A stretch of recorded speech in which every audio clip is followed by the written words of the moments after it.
Eric, do you have anything?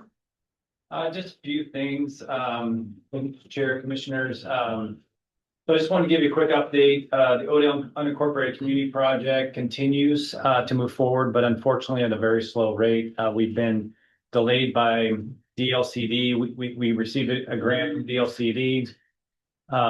And so they're in the process of trying to finalize that grant with our consultant, Echo Northwest, and it's taken longer than anticipated. So we're kind of sitting and waiting, and it's unfortunate because we have a lot of work to do in a short time to do it. When this, we were hoping to get a year and a half, and now we're already 2 months, 3 months into it, and so it's too bad. But just as a reminder, the Planning Commission is going to serve together with 4 other Odell community members to serve as the Odell Advisory Committee for this phase of the project. And what that will entail is 4 meetings over the next year. And so it's not a large commitment, but something that the board agreed to just kind of give it. There were some concerns the last time about like who was appointed and all that. And so this time we said, well, let's use the Planning Commission as our advisory committee together with 4 community members. And so Juan Reyes, Juliana Licino, Sarah Duckwall, and Kenny Go will serve as the community representatives on the committee. And so I think the board did a great job of picking people. There were 17 applicants for the 4 positions, so a lot of interest. And so I'll keep posted as the project progresses. When do you plan on starting those? We anticipate probably having our first one in the next couple of months. May or June? Well, it could be April. Oh, okay. It just kind of depends on as soon as we get the grant finalized and the project going. But the first one, it was scheduled at least I think in the first couple of months of the project. Okay. So more to come on that. Also, as I mentioned before, we do anticipate that FEMA's flood hazard maps will be provided, will be submitted to the county sometime in the next couple of months as well. And once we have received those final hazard maps, FEMA will then provide us also with a letter of final determination, which then starts the 6-month clock for us to adopt those maps and embed and incorporate those into the county comprehensive plan and zoning ordinance. Not a lot to report on the accessory dwelling unit ordinance. And that's on our end. We had Alice Cannon assist us with that project. She's done her work. She amended the materials based on the input that you guys provided last October. So we're reviewing those, and so we hope to move forward with that soon, but we have been delayed a bit on that one. And as far as upcoming meetings, our next hearing is tentatively scheduled for April 22nd.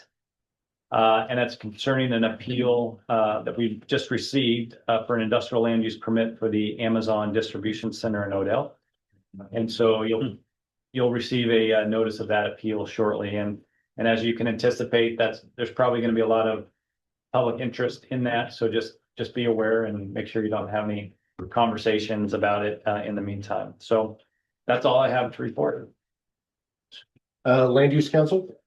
Do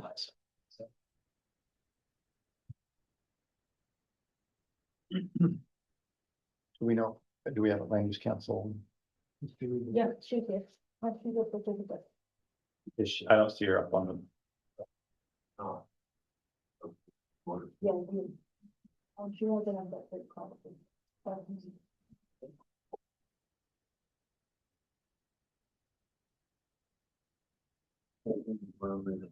She was asked. She's Good evening, Commission. Sorry, I was waiting to be promoted. Apology. You are promoted. Do you have anything for us? I do not, no. Perfect. Did everybody get a chance to read the minutes from February 11th? Yep. Any changes, questions? No. Okay, is there a motion to approve the I'd minutes? like to make a motion to approve the minutes from February 11th. Is there a second? Second. All those in favor say aye. Aye. Any unscheduled items from the public? Any unscheduled items from the commissioners? Okay, at this time, we will have a public hearing to adopt the final order Packers Farm Stand modification appeal. The final order incorporates amendments adopted by the Planning Commission during the deliberations on February 11th, 2026, including modifications of conditions 3, 6, 7, 8, 10, 11, and 13, and affirms all other conditions remaining as originally issued. Did everybody get a chance to read that? Is there a motion to adopt the final order? So moved. Is there a second? Second. Okay, Commissioner Loomis? Everything, No, yes or no? Oh, yes. Sorry. Commissioner Moore? Yes. Commissioner Luisto? Yeah. Commissioner Lyman? Yes. Commissioner Kitts? Yes. Commissioner Garrett? Yes. Chair votes yes. Do we need another motion to have me sign it, or do you want all of us to sign? No, I have the order present tonight and what I'll do is just have you all sign. Okay, perfect. Okay, at this time, the Hooter County Planning Commission will consider an appeal filed by Patrick Graham of the Hooter County Planning Department's decision to retroactively approve Pacific Power's application for emergency response actions involving installation of 2 guy wire anchors with yellow visibility guards on 1 existing utility pole. At this time, I will open the hearing at this time because this hearing is being recorded. Anybody who wishes to speak should come to the front of the table, state your name and address, speak clearly into the microphone. Those who are virtually attending tonight's hearing that wish to speak we will use the raise hand function in Zoom. All persons at this hearing have the right to be heard, provided that no person shall have the right to be disorderly, abusive, disruptive to the orderly transaction of this hearing. No person has the right to present irrelevant, immaterial, or incompetent testimony. No person may speak in excess of 10 minutes unless permission has been requested and received by the chair. It is necessary to determine the qualifications of the commission to act as decision makers in this matter. Does anyone have any reason to abstain or need to disclose any personal bias, ex parte communications, or conflicts of interest? No. Okay. Is there anyone in the audience who wishes to challenge the qualifications of any member of this commission? Pursuant to ORS 197.763 and ORS 197.796, the following parts are required to be read into the record. The applicable criteria that apply to the decision are listed in both the staff report and notice letter and may be further explained or clarified during this hearing. Testimony and evidence must be directed towards the identified criteria or other criteria in the county's comprehensive plan or land use regulation, which the person believes to apply to this decision.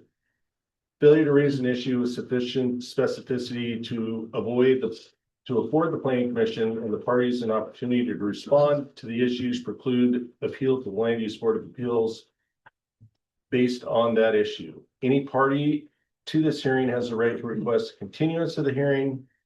In response, the Planning Commission will either continue the hearing to a date certain or leave the record open for at least 7 days in accordance with ORS 197.763.76.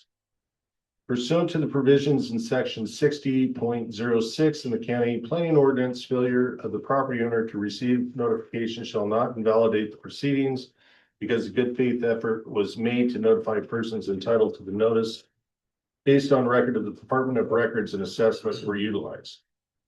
The order of the hearing is as follows. First, we will hear the staff report, then we will hear from the applicant, then those in support of the application, then the appellant, those opposed to the application, then interested public agencies, the applicant's rebuttal, and finally, questions by the decision makers.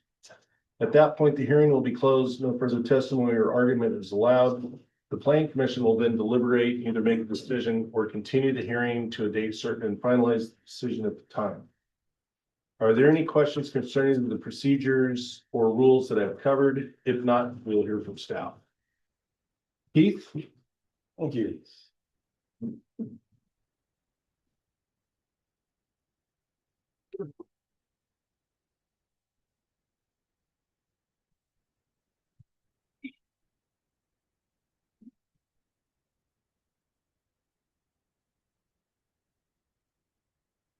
Thank you, Mr. Chair, Commissioners. A couple of quick notes.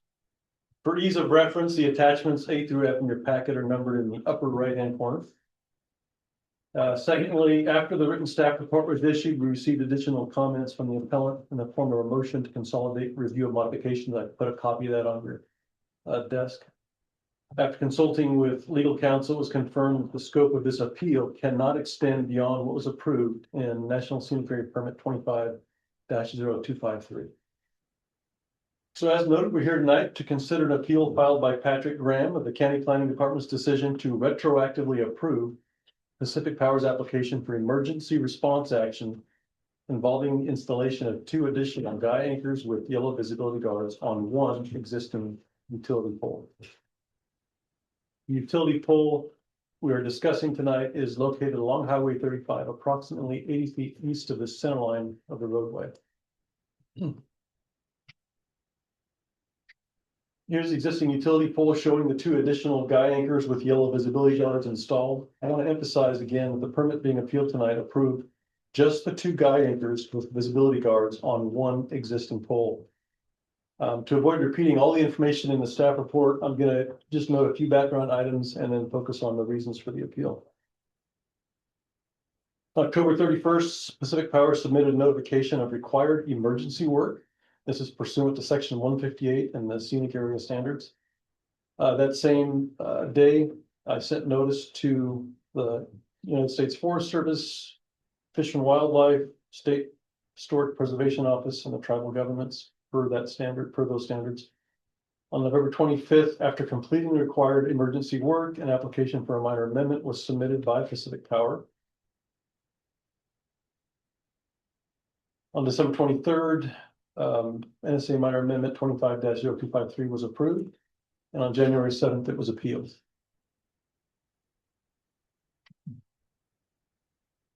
The appellant noted 4 assignments of error.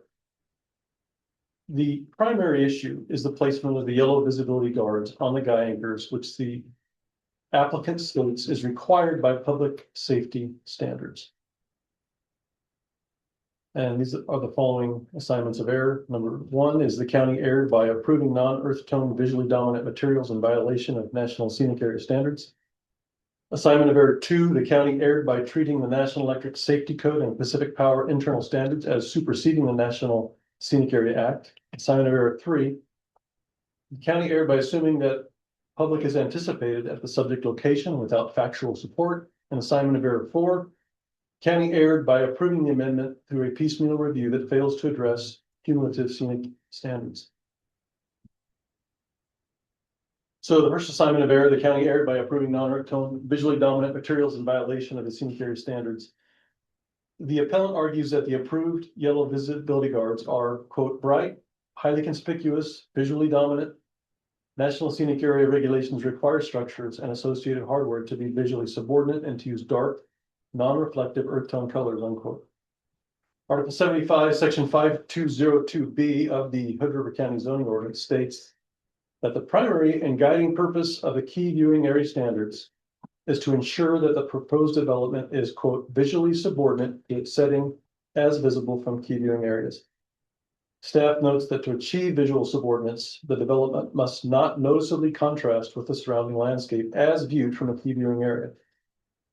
Now, as opposed to structures that are fully screened, structures that are visually subordinate may be partially visible. Visual subordinates is determined by many factors, including the extent it is visible from the key viewing area, the size of the structure, and the typical way it is seen from that key viewing area, such as standing at a a key viewing area or traveling along a highway in a car, maybe on a boat on the river. So as shown in these next several pictures, the pole site is tucked in among heavy vegetation, including mature trees, which obscure or partially obscure the view from both directions. I'm going to go through these pretty quick. These obviously weren't taken recently. This is just from Street View, which shows the trees and foliage. And we'll just go through them. It's from about 100 feet. There's the pole from 50 feet and then a little bit closer. These are ones I took where there is no foliage. And so it definitely shows a little bit, has a little more visibility. That's from 100 feet. And then there's at the site. Considering that views from Highway 35 are predominantly from moving vehicles and maybe occasional cyclists, the pole site is only visible for a short period of time. Based on this, staff found the guy anchors to be visually subordinate. Staff agrees that Article 75, Section 5202J of the Hood River County zoning ordinance requires structures, quote, on sites visible from key viewing areas, unquote, to be composed of dark earth tone colors. The guy anchors, including yellow visibility guards, are structures. And while visually subordinate, the site is visible for at least a short time by travelers along Highway 35. A strict reading of this standard would otherwise prohibit the use of yellow visibility guards on the guy anchors. However, as discussed later, because the visibility guards are required for public safety, staff use discretion in the application of the NSA color standard. Staff would like to note that structures are broadly defined in the NSA code as being that which is built or constructed, any piece of work artificially built up or composed of parts joined together in some definite manner. This includes, but is not limited to, buildings, walls, fences, roads, parking lots, signs, patios, and other things. Staff concluded that using discretion in this instance to allow the yellow visibility guards was consistent with other allowances in the NSA for structures such as stop signs, which are specifically exempted from the scenic area standards, and travel lanes, which use non-earth tone bright colors for safety purposes, even though they otherwise would conflict with color standard requirements. Assignment of error 2. County erred by treating National Electric Safety Code and Pacific Power internal standards as superseding the National Scenic Area Act. The appellant argues that the National Electric Safety Code is a voluntary safety code and does not override federal law. The Scenic Area Management Plan or county adopted NSA land use regulations, and that the county failed to make findings demonstrating that no practical alternative exists that would satisfy both safety and scenic area requirements. In response, the applicant, Pacific Power, stated, pursuant to National Electric Safety Code Rule 217C, yellow visibility guards are required in areas where pedestrians are anticipated. We understand that while the NESC is a voluntary at the federal level, Oregon has adopted this code as a requirement for investor-owned electrical utilities. While the NSA permit is a federal permit, it does not alleviate the requirements Pacific Power has within Oregon to follow the NESC. Under Division 24 Safety Standards, the Oregon Public Utilities Commission requires investor-owned utilities companies to comply with the OER. This rule states that commission safety rules refer to the National Electric Safety Code as modified or supplemented by the rules. NESC Rule 217C1 states that the ground end of each guy anchor where persons are normally encountered or reasonably anticipated shall be provided with a substantial and conspicuous marker. NES Rule 217C2 gives further clarification about the marker coloring, stating that they can be improved by the use of color or color patterns that provide contrast with the surroundings. Contrary to the appellant's assertion that the county could have found a, quote, practicable alternative that would satisfy both safety and scenic area requirements, unquote, it is clear from the language in the NESC rule that requiring markers to be, quote, substantial, conspicuous, contrast with the surroundings, unquote, would by design contradict the NSA standards for dark earth tones found at the specific site. Further, staff is not qualified to determine the circumstances that dictate when the NESC rule applies. contradict Pacific Power's interpretation of federal and state rules as they apply, require the applicant to disregard a state issued public safety rule, and by this action transfer liability to the county for an injury sustained due to the enforced setting aside of such rule. As previously stated, NESC Rule 217 states that the ground end of each guy anchor where persons are normally encountered or reasonably anticipated shall be provided with a substantial conspicuous marker. Assignment of error 3 is based on this standard, and it's the county erred by assuming that the public is anticipated at the subject location without factual support. The appellant argues that the subject, quote, the subject pole and guy wires are located in a rural brush covered area on private property with no public access, trails, or reason for public presence, and that the county should have conducted site-specific analysis of actual public exposure or safety need. In response, the applicant, Pacific Power, stated that we have interpreted any pole that can be walked to or driven up to as requiring guy markers. This pole has no physical barriers that would prevent someone from walking up to it and running into the guy wire. Further, staff is not qualified to conduct site-specific analysis of actual public exposure or safety need as requested by the appellant. Challenge Pacific Power's interpretation of a National Electric Safety Code definition. Understand what liability an agency, jurisdiction, or power company may incur if they do not use a, quote, substantial and conspicuous marker. And finally, staff is not authorized to disregard a specific state issued public safety rule, and by this action transfer liability to the county. Assignment of error 4. County erred by approving the amendment through piecemeal review that fails to address cumulative scenic impacts. Staff will only address the cumulative impact standard noted here as it applies to NSA Land Use Permit 25-0253, which is the subject of this appeal. Article 75, Section 5202C of the Hood River County Zoning Ordinance requires compliance with visual subordinance policies, which include evaluating for adverse effects, including cumulative effects. And that's in attachment E, page E11 on your packet. Cumulative effects are included in adverse effects, which are defined as a reasonable likelihood of more than moderate adverse consequences for the scenic, cultural, recreation, or natural resources, which may have a cumulatively significant impact.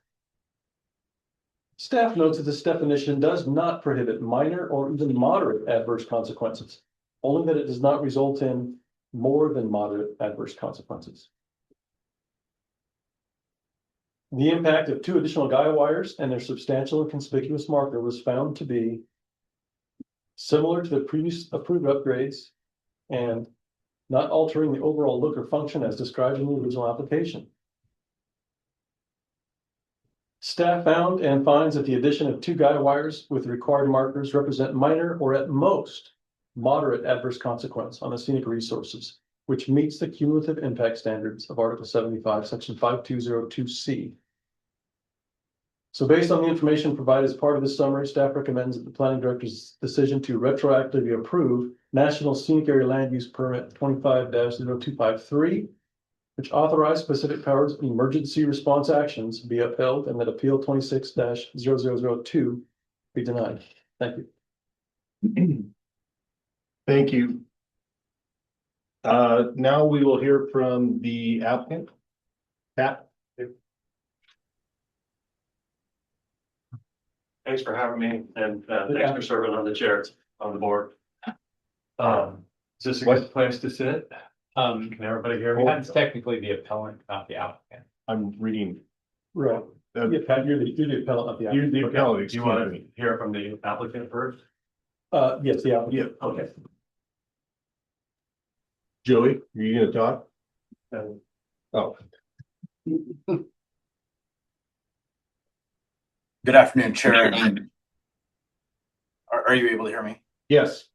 Good afternoon. My name is Kevin Schiedler, Director of Wildfire Mitigation Project Delivery for Pacific Power. Don't have a whole lot more to add to Mr. Cleveland's thorough report on the issue. We do concur with both the requirement that This pole guy guard marker is required under the Oregon Administrative Order 860-24-001, and also concur with the conclusion that because the pole is located near a roadway with no substantial barrier to prevent the public from accessing the pole and the associated down guys, that we do have a requirement to install the guy markers to prevent a member of the public from inadvertently walking into or tripping over those guy. I don't really have anything further to add unless there are other questions from the commission. Probably later. Anybody else in support of the application? Okay, now Pat. Thanks, Eric. Yeah. Okay. I'll probably just read my notes if that's okay. Name, address. My name is Patrick Graham. I live on Riverview Drive, 2616 Riverview Drive, and I live directly in the utility corridor involved in this appeal. Can you guys hear me okay? Okay. My comments tonight focus on whether the yellow visibility guards approved in this amendment meet the scenic area standards requiring visual subordinates in their setting. To determine whether the elements are visually subordinate, it is important to consider the visual context created by the full installation that now exists in the area. Over the past year, the utility infrastructure along the corridor has changed significantly. The current system now includes taller poles, thicker conductors, additional separator hardware, expanded guide wire systems, and multiple bright yellow visibility guards. Each of these elements may seem minor individually, however, when viewed together from nearby homes and key viewing areas, the combined installation is much more visually prominent than what previously existed. Because the visibility guards are attached to this larger system, their visual impact cannot really be evaluated in isolation. One point in the staff report notes that no changes may be made to the type, size, height, color, or location of the guide wires. Let me say that again. No changes will be made to the type, size, height, color, or location of the guide wires. However, the configuration currently visible in the field appears different from what existed previously. Some places it's horrible. But for example, in several locations, the system now uses double guide wires instead of single guide wires. The wires are longer and extend farther from the poles because the poles themselves are taller. And as a result, the ground footprint of the guide wire system is a lot larger and wider. These changes affect the visual scale of the system, and they also increase the number of highly visible elements attached to those wires. Because the yellow guards are installed directly on these guide wires, the vision impact depends on the configuration and the number of wires they are attached to. Here are a number of pictures I brought you. I have a ton of different pictures, but the first picture, number one, that's listed on your packet there, that's the picture from the roadside there. And that shows the same pictures that you demonstrated earlier. That's what they look like in color. Shows the two additional ones. There's also a double behind it. I have a question. So Keith, Yes. this picture is what the permit application was for? Correct. Okay. So there's also a double guide wire behind the pole going up the hill, and it goes up the hill a long way, but I walked that, and the soil along the way is consistent all along. So I'm not sure exactly where they tested there, but the second picture on your packet is the wires that run up the hill from that pole. And they show thicker wires, and they're a lot higher in the air, and they have those separator hardware pieces on them. You can see you go up the hill. The pole's out of position up there too. It's moved out of position about 12 feet. And then from there, the third picture is the pole by my house. And it shows the new guide wires that they put on, which are doubles. So where there was a single before, they're now longer guide wires that are doubles. And they have a bigger base for them, and they're a lot wider. So, those poles are now, or those guide wires are now running into my irrigation, and it takes a bigger footprint, so you can't use that property anymore. And it's gonna take a lot more to maintain that area.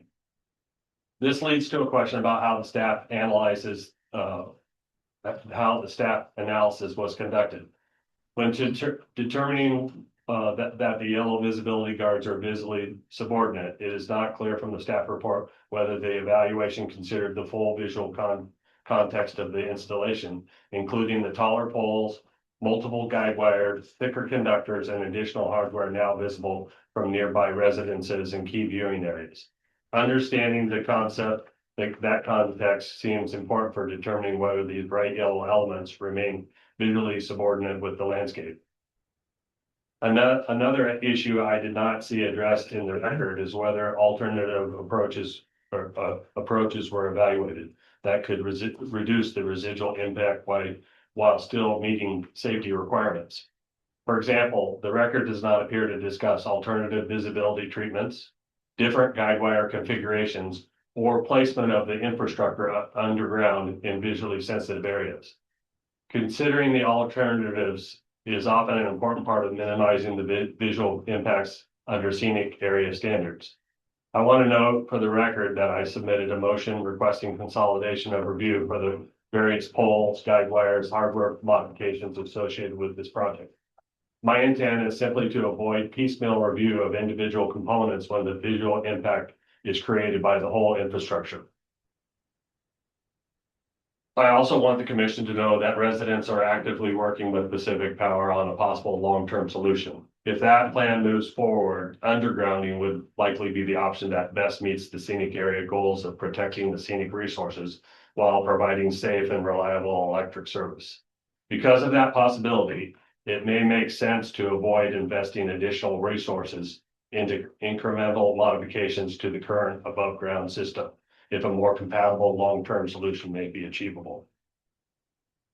In closing, my request tonight here is simply to address the scenic area standards, make sure they're applied when evaluating the amendment, determine whether the yellow visibility guards are visually subordinate, requires the visual context created by the full installation, the configuration of the guide wire system they are attached to, and whether reasonable alternatives could reduce visual impacts.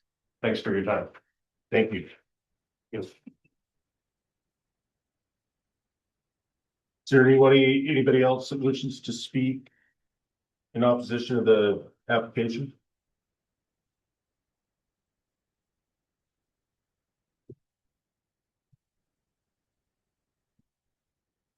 My name is Charles Cox. My address is 2615 Riverview Drive. I'm a neighbor of Pat Graham's, and I wish to support what he has said so far in appealing the application and emphasize that this is the second minor amendment that has influenced my property. And I'm really concerned that there's been a sequence, that there will be a sequence of even more minor amendments. At the same time as we are working with Pacific Power to come up with an alternative solution, Pat suggested it, of putting the wires underground and removing the poles. And I am worried that with the minor amendments, it just keeps moving along instead of concentrating on the alternative that Pacific Power is very graciously working with us at the present time. So I wish to support Pat Graham's application to disapprove the minor amendment for the guide wires. Thank you. Thank you. Is there anybody else?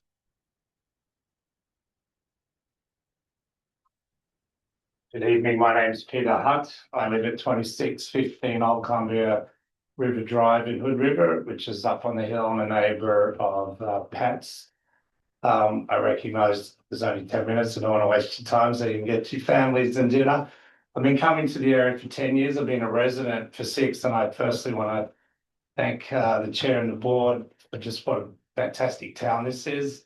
I moved from Australia and it's just a great place. So the work that you guys have done and what's gone on before you is well appreciated. I don't normally get involved in these things, but as a homeowner with an easement for a pole that's soon to be replaced by Pacific Power, you know, I've watched with some disgust and horror as to the newfound, electric wires and poles that have been put in, dramatically different to what was described to us in the 13-page document that was sent to us. The poles are higher than they were stipulated. The poles are wider. The guy wires are larger. There was no mention about the safety coverings that are on them, and the application that they submitted to have that approved, which you guys approved, is just literally on the slippery slope of a continual degradation of the look. If you've ever driven up in those neighborhoods, it's just a mess. And so the guide wires with the yellow coatings is just a very obvious example. You know, we get it requires some safety attention so people don't walk into them. But there's a million things that people could do to themselves that these guide wires are not even close to, being a problem. So my concern is my pole's on hold. They can't confirm guy wires, not guy wires. I've dealt with 3 different people with Pacific Power. There doesn't seem to be any consistency in how the decisions are made. And so whilst I'm not directly affected yet, but the notification for the replacement of the pole, which is on hold based on some of these issues being worked out, is that I can't be assured at this point as to what's going to happen when I get my pole, because everything I've been told by them, I've received nothing lately in notice. I was told initially no guide wires, and yet, Pat's Place has received a whole chunk of them. And then retroactively coming to you guys and saying, oh, whoopsie, we've kind of made a bit of a mistake and we need a little bit of grace from your side. But this continual grace to continue to allow them to go beyond the scope of what was initially approved by them is turning the thing into, what was an obliging spirit on my side, which was, they have an easement, they need to do some, forest fire mitigation work, all for that. But now the kind of give an inch, take a mile of rope has got to the point where everything that's happening up in that neck of the woods is just disgraceful as far as their responsibility to adhere to what they initially said that they were going to do. So I don't come armed with great facts and figures or anything like that, but I do just want to say that I'm getting involved in this. To the point where people need to be held accountable for what it is that they said they were going to do. We've come with a spirit of cooperation where we're proposing with our own investment to be able to see whether we can put the wires in the ground, which is better for everybody. And so we'd like some understanding from the board here to be able to consider that there are alternatives to making that area of Hood River look worse. And that we just appreciate your support in considering what the homeowners are trying to do up there. And I appreciate it. Thank you for your time. Thank you. Is there anybody else? Any public agencies? Nope. Applicants rebuttal. Kevin, do you have anything?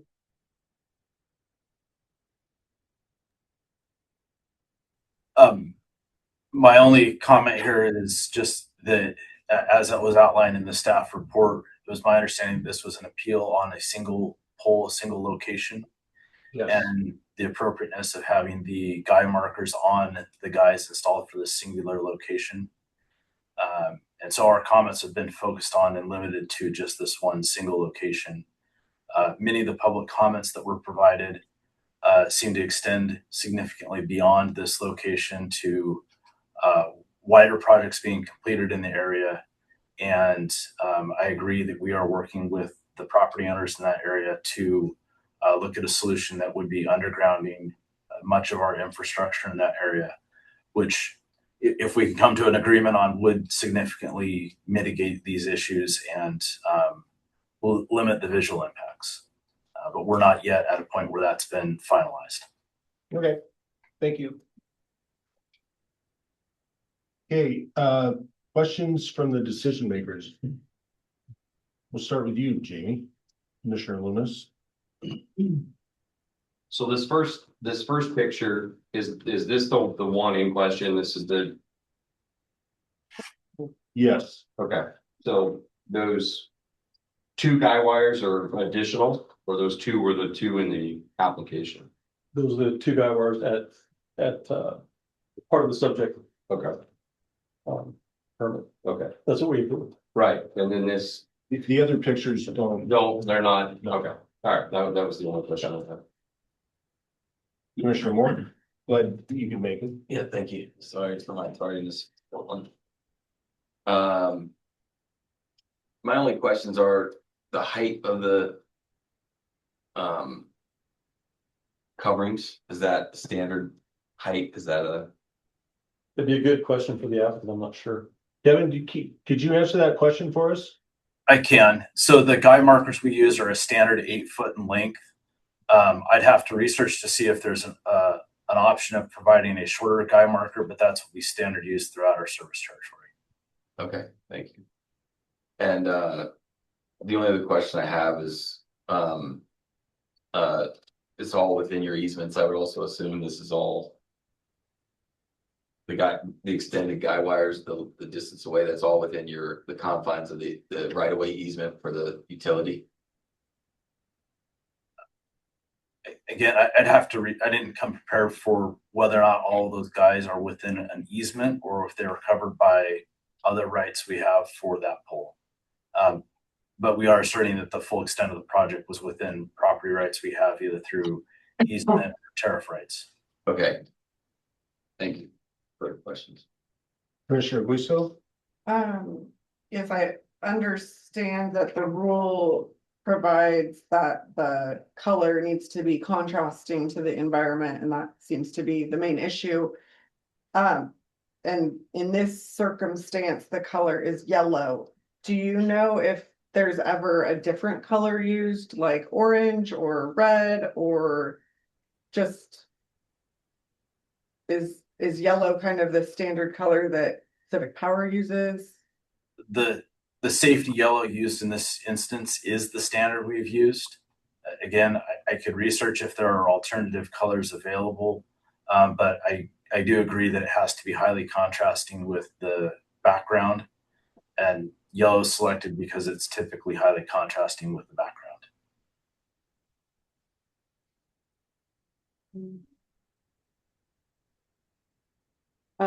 I did read that there is a requirement to keep brush clear around from the guide wires, also probably a safety situation. Is there how do you know offhand, or maybe I could find it, but how far you have to keep the brush cleared from the guide wires? I don't have the figure offhand. Our vegetation management group is the ones who manage vegetation around our facilities. Most of the vegetation trimming is around the primary conductor, which would be at the top of the pole. And then only clearing the vegetation around the guy markers where necessary to keep them visible. I don't know what their spec is for a distance. Thank you. Those are my questions. Commissioner Lyman?